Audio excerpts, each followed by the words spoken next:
Good evening, Shivangi है मेरा नाम। द इवनिंग शो सुन रहे हैं आप मेरे साथ में जयपुर दूर से हाई फाइव।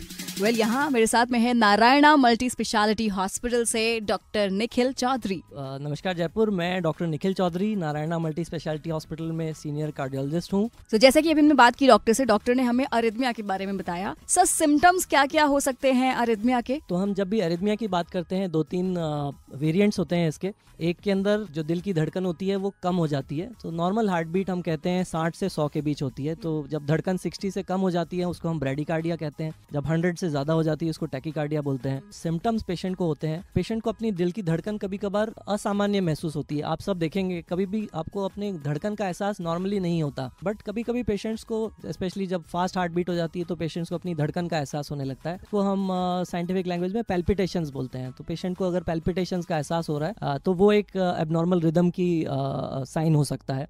सर, अरिथमिया को ट्रीट कैसे किया जाता है? अरिथमिया के जनरली जब हम बात करते हैं कि ये रिदम प्रॉब्लम हो रही है, जो पेशेंट्स कभी कभार कुछ दवाई ले रहे होते हैं, ayurvedic medicine, homeopathic medicine, they can be reason. Even allopathic medicine कुछ ऐसी होती हैं, ब्लड प्रेशर की दवाइयां हैं जिनसे कि ये धड़कन लो हो सकती है। तो सबसे पहले हमें करेक्टेबल फैक्टर ढूंढना है कि कहीं कोई ऐसी चीज तो नहीं पेशेंट ले रहा है जिससे कि धड़कन में प्रॉब्लम आ गई। तो हम उसकी ड्रग हिस्ट्री लेते हैं, मेडिसिन हिस्ट्री लेते हैं, डाइटरी हिस्ट्री लेते हैं, ढूंढने की कोशिश करते हैं। फिर कुछ ब्लड टेस्ट भी करते हैं। कुछ हमारे बॉडी में केमिकल्स हैं, इलेक्ट्रोलाइट्स हैं, इनकी वजह से भी रिदम प्रॉब्लम्स हो सकती है। थायराइड की वजह से रिदम की प्रॉब्लम्स हो सकती है। तो ऐसी कोई करेक्टेबल फैक्टर है तो पहले हम कोशिश करते हैं कि उसको ट्रीट किया जाए।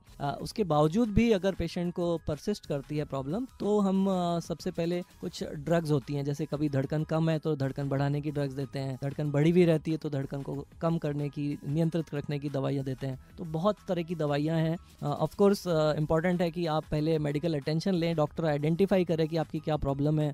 उसके अंदर एक 24 आवर होल्टर का टेस्ट है, वो बहुत इंपॉर्टेंट होता है। और ईसीजी गोल्ड स्टैंडर्ड है, बट कभी कभार हमारे ईसीजी में डायग्नोज नहीं हो पाता तो हम उसको 24 घंटे का कंटिन्यूस ईसीजी मॉनिटरिंग करते हैं, जिसको हम होल्टर की जांच कहते हैं। That helps us in picking up the cause of that problem. Well doctor Nikhil, at last क्या मैसेज देना चाहेंगे आप आपके लिसनर्स को? योग अगर आप करेंगे डेली तो न सिर्फ हार्ट की, बॉडी की मसल्स को स्ट्रॉन्ग करेगी, बट आपको डिस्ट्रेस भी करेंगी।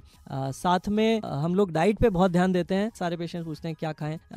मेरी तो सलाह सिर्फ ये है कि बहुत ज्यादा किसी भी चीज में आप एहतियात मत बरतें। हर चीज एक बैलेंस मात्रा में होनी चाहिए। Specially try to take as natural a diet as possible. And of course early health checkup कराइए, अपने डॉक्टर को दिखाते रहिए। There is no alternative to that. अपना चेकअप जरूर कराना है और अपना ख्याल रखो जयपुर। सो ये थे doctor Nikhil from Narayana multi speciality hospital. आती हूँ वापस, तड़कीदार ट्रैक्स आ रहे हैं आपके पास में। एंजॉय करो एंड स्टे ट्यून्ड।